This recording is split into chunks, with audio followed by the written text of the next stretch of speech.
It usually starts with someone standing up and saying, I've got a new idea. We don't have to keep doing this the same way. There's a better way. We've got new technology. That's followed by somebody else piling on saying, wow, that's great. If we had that, it would really help. You know, we would also get this extra benefit over here if we did that. New innovative ideas, a better future. Pretty exciting stuff. That lasts for a little while, but not too much later, that eureka light bulb, that excitement starts to dim. And you start to hear things, well, that's pretty complicated. I don't know if we can afford it. I don't think you really understand it. It's political. Here's my favorite. It's a great idea, but maybe now's not the right time. And then you slowly get into, yeah, but that's not really all that good for me. Change is difficult, and it doesn't matter what type of change we're talking about. If it's on the personal level or the professional level, you've all had experience with that progression from the spark, the excitement, the brutal reality, before you really face up to what it takes to really generate lasting and fundamental change. Living through that change is what you are in the middle of right now when it comes to the grid. The energy transition that is afoot around all of us is difficult. Rethinking and retooling something as complicated, probably the most complicated machine in the world, the grid at large, is no small feat. And all those versions of no that you heard, it's too complicated, it's political, you don't understand, we haven't done it before, all of those things aren't really a fear of the future state. Who wouldn't want something that's more reliable and more affordable and more sustainable? What's wrong with that? No one would argue with the end state. Where the trouble really comes in is fear of the transition. And what I'd like to do for the next couple of minutes is walk you through the journey of what it really takes from my perspective to walk through that energy transition. It's certainly not going to be easy, but it is absolutely possible.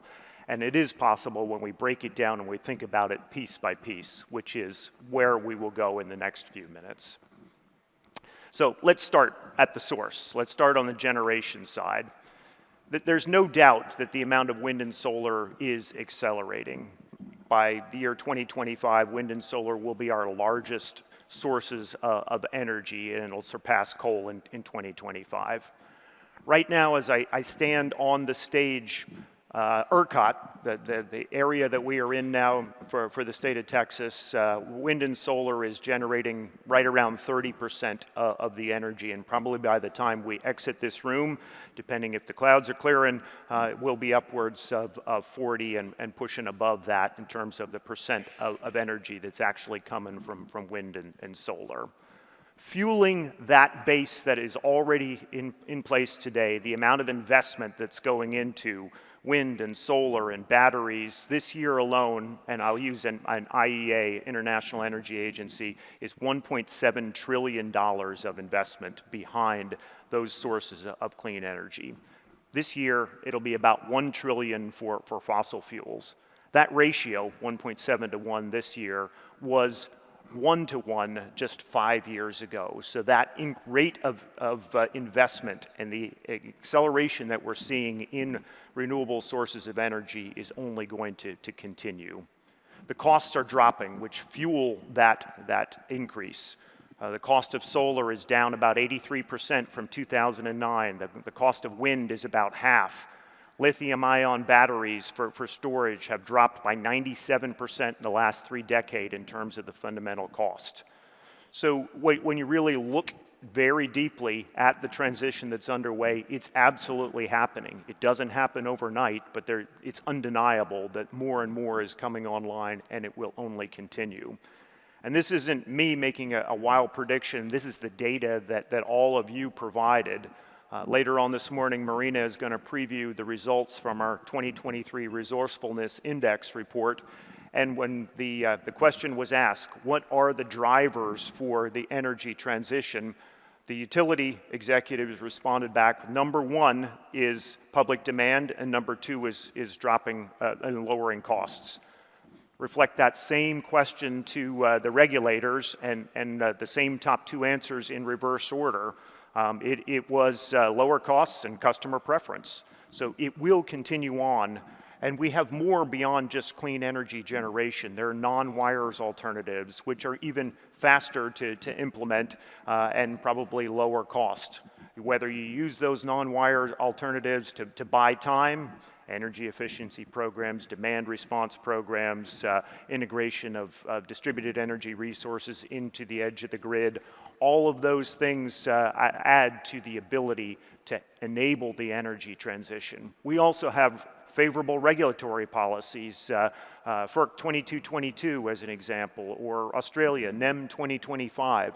All of these things add pressure, add capability, and enable the energy transition to happen.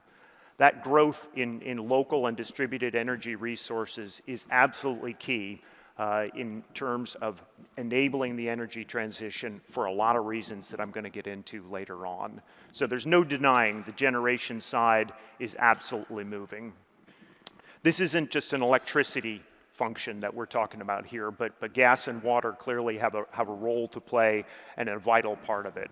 On the gas side of things, gas is our cleanest form of fossil fuel generation. It is a very stable generation tool that is in the toolbox today to deal with the intermittency that is a result of more and more renewables coming onto the grid.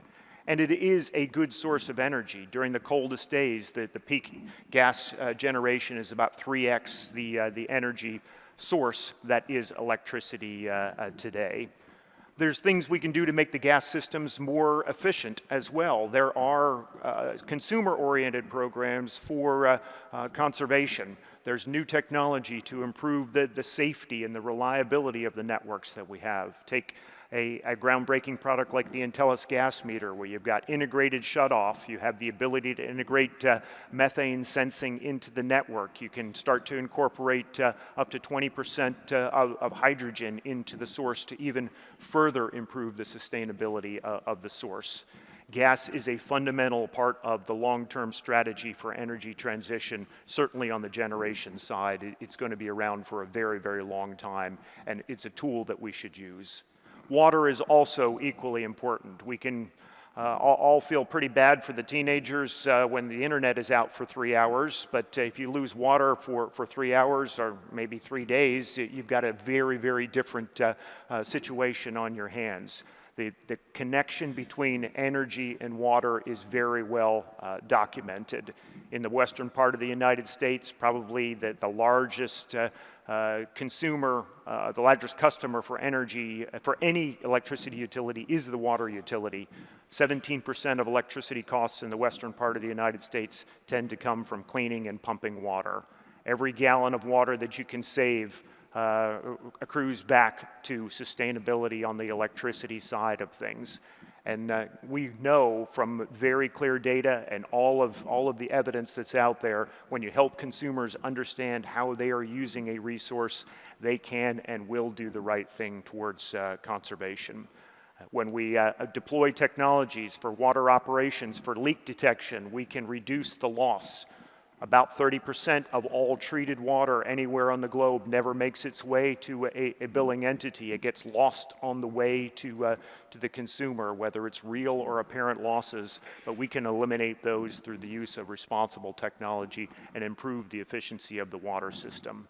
That transition will help as part of the overall energy transition. Whether we're talking gas, water, or electricity, it's more than just the generation side. It is the distribution and the transmission.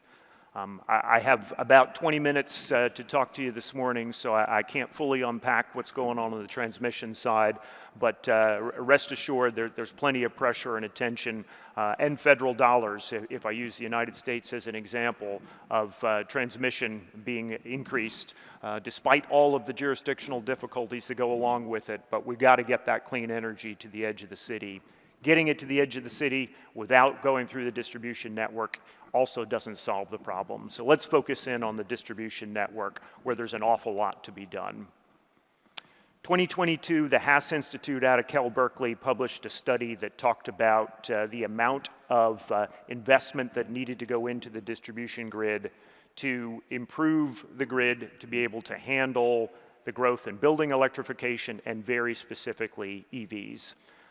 California Public Utility data was used, and it happened to be PG&E's territory, just as an example utility. So a utility the size of PG&E, the estimate was $6 to $10 billion of distribution grid investment is required to be able to handle the emergence of EV growth within the area. That's one utility in one part of the country. Start to multiply that out, and you can start to see the amount of pressure that's on the distribution grid to be able to handle the changing load profiles that are out there. COP26 came out with some interesting results from a policy perspective, but also some underlying statistics. If you want to design your system to be able to handle the top 10% cases from a capacity standpoint, you've got to add about 70% of extra cost to the system for those 10% corner cases. Unaffordable and not a very good solution overall. It's not only a cost optimization problem, but it truly is a stability problem. An example from Western Australia, PV rooftop solar penetration is very, very high. On sunny afternoons, about 60%, a bit more some days, of the total electricity generation comes from that private rooftop solar.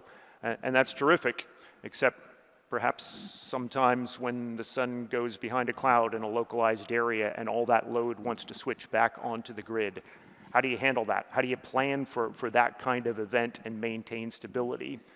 Local operators are having to do truly remarkable things, like adjust line voltages to flip inverters off or turn stadium lights on during the day to generate some more load to make sure they can maintain stability during these types of situations. So we certainly have a cost, we have a stability problem, we need an investment in the distribution grid to be able to handle that, and we can remedy those problems. One last detour that I want to make before I get into solution mode here is there's some other factors we do need to think about as we plan out an energy transition from the distribution grid standpoint. We've got increasing environmental pressures, more floods and fires and storms and droughts and heat waves and ice storms and, dare I say, hurricanes. If you attended our conference last year, you would remember that good time. But these things are happening with alarming frequency and more often today. The rate of billion-dollar-plus storms is up by more than 4 times on an annual basis than it was just 30, 40 years ago, and there's no signs of that stopping. Those environmental disruptions are expressing themselves in even more strange and perverse ways. It's in the news now, but when the flow of the Mississippi River starts to slow down because of drought kind of conditions, salt water starts to back up the mouth of the Mississippi and become dangerously close to the intake pipes for the city of New Orleans. So all sorts of strange things start to happen with the amount of environmental disruption that is going on. As a utility whose sacred obligation is to provide resilient, reliable, and affordable service, how do you handle that type of disruptive kind of nature in your organization and in your environment? It's a real thought to think about. The next thing that I think is important to remember is the grid is aging, and it wasn't really designed for the world that we live in today. The level of cybersecurity attacks much higher and much more sophisticated than was originally conceived when the grid was put together. the ability to have a much more dynamic and interactive grid to be able to deal with the new world that we have. The visibility out to the edge of the grid is lacking given the complexity and the changing landscape with more PV and more batteries behind meters and EVs and other distributed energy resources out there. Consumer expectations are also changing dramatically. You interact with service providers in your life as a consumer different than the typical consumer interacts with a utility today. That real-time nature of other service engagements you have when you can pull your phone out of your pocket and understand what is happening with a particular service you're acquiring. Oftentimes, from the utility industry, we are not providing that same level of service transparency, and that's a real opportunity, but it's also a risk in terms of how we will be able to gain trust with our consumers to be able to one day be able to use their assets in concert with other grid assets to provide a much more resilient and reliable grid. Raw demand is also increasing. Just using EVs as the example, EV growth is up 50% year over year this year, 80% last year, 200% the year before. It's growing. And EV loads are not your typical load. It's the equivalent of a small house that just occasionally turns on. Houses don't move around the neighborhood, EVs do, and that's a very unpredictable and very, very different load. It's not your grandfather's load profile from a grid management perspective. So that growth in raw demand, the growth in variability, the growth in complexity of the grid are all real factors that we need to be thinking about as we plan out an energy transition. So let's get into solution mode and remember, through an energy transition, the distribution grid has got to be in position to provide rock solid reliability and performance. We want to live within the business models that are established. So we've got a regulated business model more often than not. But gone are the days when we can buy a fixed capability, we can deploy it, and we can amortize it over 10 years and expecting that same asset to be able to deliver to the returns with a complex and ever-changing environment around it. So what is really needed? Take a step back and let's think about the problem we want to solve and design a solution around it. I think we need infrastructure which is agile and flexible, meaning that you can use it in different ways depending on what the scenario requires. Hey, I don't know where rooftop solar is going to pop up, but I've got to be able to adapt to it when it comes. I don't know where the next EV will be. And I've got to be able to utilize my assets in the field and add capability to it without a rip and replace if I've got undepreciated assets in the field. I want to get better visibility and control out at the edge so I can detect safety issues, line fluctuations. I can engage with my consumers in a very, very different way. I want to move towards being able to control and use those distributed energy resources in a much more collaborative manner with the rest of the grid assets. And we've got a clear path forward on how we can meet these needs. And I would wrap it up in the embodiment of Itron lingo and use the word distributed intelligence. So DI, for short, really is the notion of being able to put a capability into a meter, or a smart panel, an inverter, another sort of grid asset, and I want to be able to download an application into that endpoint. I want to make sure that that application can measure certain things, can take actions based on individual trigger events.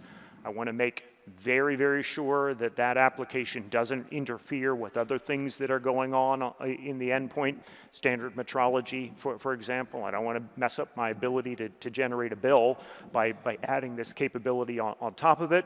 I want to make sure that it is it's secure, and it is something that I can deploy selectively in a single endpoint, in a single area, or maybe throughout my entire territory. And I want to be able to have different types of applications, whether they're grid-facing. Hey, let's understand if there's a safety issue, or perhaps somebody has bypassed a meter, or if it's a hot socket, or if it's a floating ground, or if there's an EV or a PV behind the meter, be able to detect that and understand it and map out my territory. I want to be able to create an electrical map to understand which endpoint is connected to which distribution transformer on which phase, and it's attached to which feeder, so that I can do things like faster outage management, or I can start to really understand what's going on at the local level in terms of loading of distribution transformers. Maybe I want to use those applications for consumer side applications, for load disaggregation, or creating usage alerts, or helping the consumer understand how they are using my service offering. But the sky's the limit in terms of what you can start to do with these things once you have the raw capability out there to selectively download an application, start to measure things, and whether you're taking action at the edge of the grid or you're pulling back and centrally coordinating it, you've got your choice on how you can actually do that. So this isn't science fiction that I'm talking about. This is real. There are 7 million plus of those DI-capable endpoints that are in the field today. There's another 10 million plus that are in backlog, just waiting to be deployed. Over 9 million of those applications have been licensed, and a good portion of where those 7 million endpoints are and those 9 million applications are in all of your networks within the sound of my voice.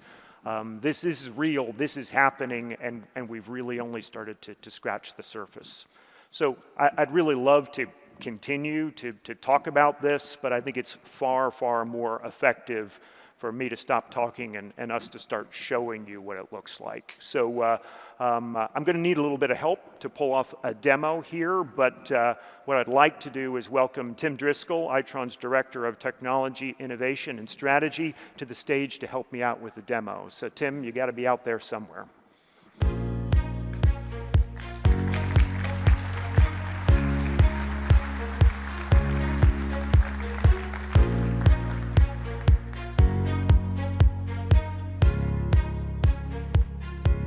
Thanks, Tom. And as Tom mentioned in his presentation, electric vehicles are now the largest growing sector of the automobile industry. And in fact, just in the second quarter of this year, there was a 48% increase in sales. And so what we're going to do today is we're going to run a demonstration that will show you how this massive adoption of EVs and other distributed energy resources will impact the electric grid. And so with that, let's go. And so in our simulation, it's a hot day and everyone has their air conditioning on. And in this neighborhood, 5 of the neighbors have electric vehicles. Now, normally only 3 of them are home during the day, but today all 5 are home and all 5 are charging at the same time. And to make matters worse, Tom here, who's another neighbor in our neighborhood, just bought himself a brand new Rivian electric truck. And he's about to charge it for the first time. And he hasn't really gotten around yet to working with the utility to join a demand response program. And so, Tom, why don't you go ahead and charge your brand new truck? Very good. I've got my charging station here, courtesy of Mobility House, and let's give it a go.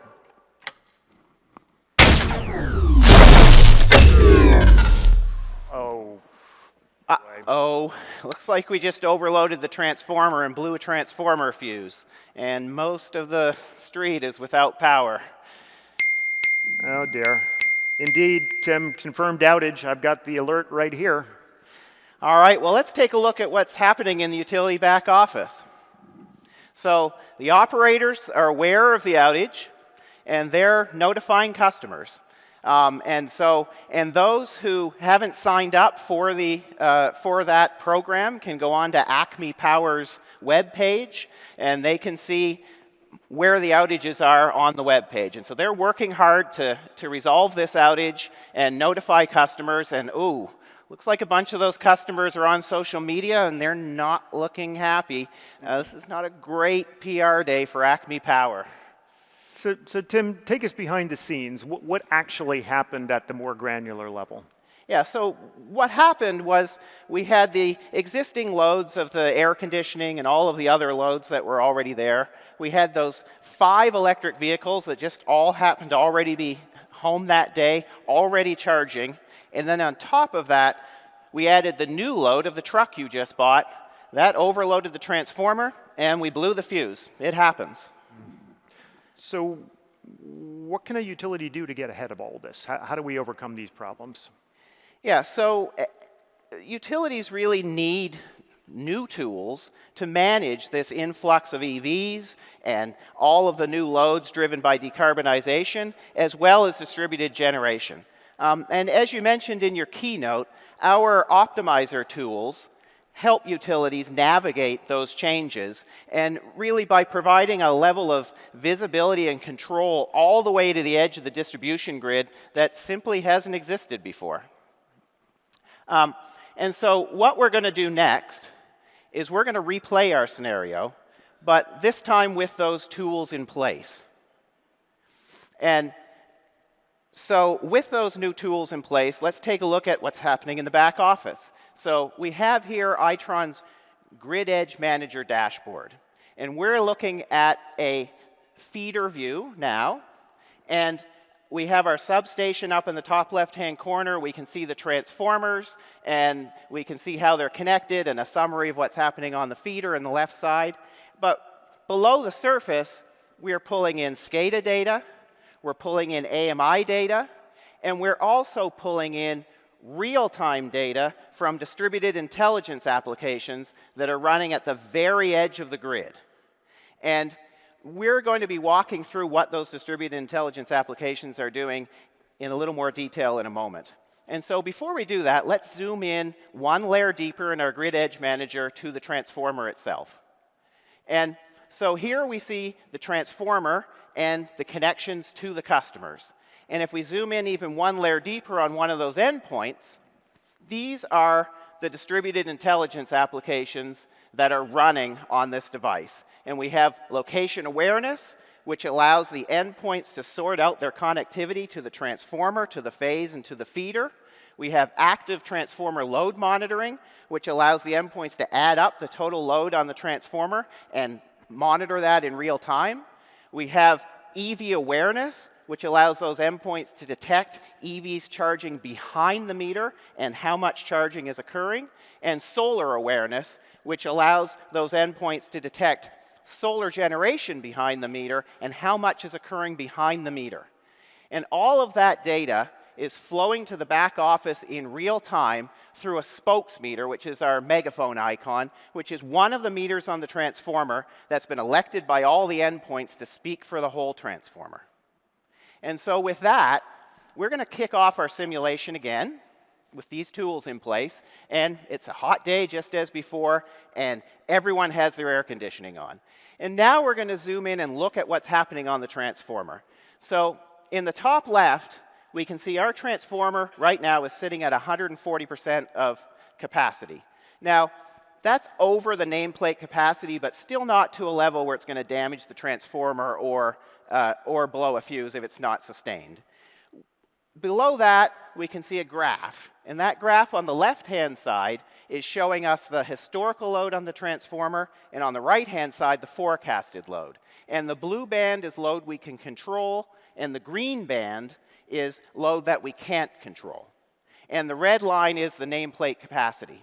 And then below that again, in all of those boxes at the bottom, the purple through green, we have the distributed energy resources that we detect, which are the first number, that we can manage, which is the black number sort of in the middle of each box, and that we are actively controlling, which is the yellow. And right now, our fifth EV of those existing EVs just plugged in, and we can see the load on our transformer has jumped up again. It's starting to get loaded. It's not quite again at the point where we're going to pop a fuse, but it's getting close. And then to make matters worse, people are cranking their air conditioning, and it's a cloudy day. And so clouds have come over, and our solar generation has risen. And so now, up in the top left-hand corner, we can see this transformer is heavily overloaded. We've sent a message to the back office, and now it's time for those optimizer tools to step in and do something about it. And so, if we look at the box in blue, that's our 5 EVs. You can see the number 5 there. And there's 3 that we can manage. The first thing that those tools are going to do is they're going to step in and begin to manage that charging. And again, all without really impacting the consumer. And so we're going to see that number increase, and we can see the load going down on the transformer. As well, the tools have called a demand response event. That's going to back off air conditioning load, and it's going to operate load control switches, further reducing our demand. And then finally, if we pay attention to the bottom box in green, that is our battery storage. Using IEEE 2030.5 protocol, through the Riva meter, we're going to send a message to the battery storage to begin to put energy back on the grid. And so we've done that, and at this point, you can see, or at least for those who are close enough to see what the numbers are, we're down to 105% of our capacity on the transformer. So that transformer is still loaded, but it's sitting at a level where that can be sustained for a long period of time without damaging the transformer or blowing the fuse. And so right now, we are sitting at the same moment where in our unmanaged scenario, the first time we ran this, Tom plugged in his EV and we blew the transformer fuse. So what I'm going to have you do now, Tom, is go ahead, charge your EV. All right, in Tim we trust.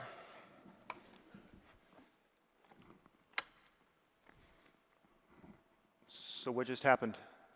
Well, nothing really. Again, for those who are close enough to see the numbers, we saw that the load on the transformer went up a bit, but we were already continuously managing the load on that transformer and keeping it within safe operating levels. And so that when your unexpected load occurred, that load was hosted with no drama. Nothing happened. Well, I don't know about nothing. I charged my brand new vehicle, so now I get to go for a ride. Yes, and that is the ultimate customer benefit. You got to use the energy as you chose. Yeah. And so that concludes our short demonstration here, but it gives you a quick view into how we're helping utilities connect, analyze, and optimize distributed energy resources as we all experience this increasing influx of electric vehicles and all of the loads from electrification and decarbonization at the same time. Very good. Thank you very much, Tim. I really appreciate your help. Thanks much. Thank you.